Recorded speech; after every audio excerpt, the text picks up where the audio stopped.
On va s'intéresser à un exercice sur les suites arithmétiques et la façon de représenter les éléments de cette suite sur un graphique. Donc on a une suite arithmétique de raison 1/2 et de premier terme U0 égale moins 4. Donc qui dit suite arithmétique dit qu'on va ajouter la raison à chaque fois. C'est-à-dire que si U0 fait moins 4, U1 va faire moins 4 plus 1/2, c'est-à-dire moins 3,5. U2 va faire moins 3,5 plus 1/2, c'est-à-dire moins 3. U3 va faire moins 3 plus 1/2, c'est-à-dire moins 2,5.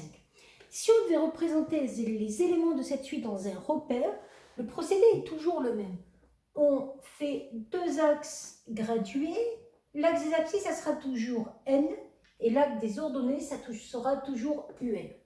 Donc, on va placer 0, 1, 2, 3. Pour n égale 0, l'image va être égale à moins 4. Donc, je place moins 4. 1, 2, 3, 4. On va dire que là, c'est 1. Donc là, mon premier point, il va être ici. Pour n égale 1, l'image fait moins 3,5. Donc, moins 3,5. Pour n égale 2, moins 3. Pour n égale 3, moins 2,5. Et on voit que ces points sont alignés sur une droite. C'est normal, puisqu'en vrai, on est en train de faire une suite arithmétique.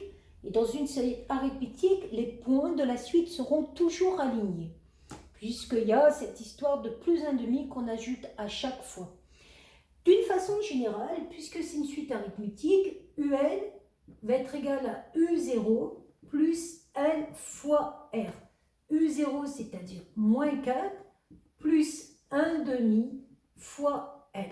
On voit donc que l'image de N va donner UN.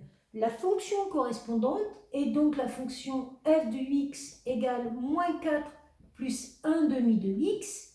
C'est une fonction affine et donc l'équation de la droite correspondante va correspondre à cette fonction affine, c'est-à-dire y égale moins 4 plus 1/2 de x.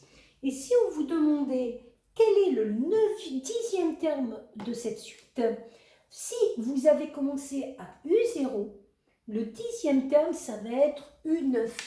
U9, c'est le 10e terme. Pourquoi? Parce que U0 est le premier, U1 le deuxième, etc.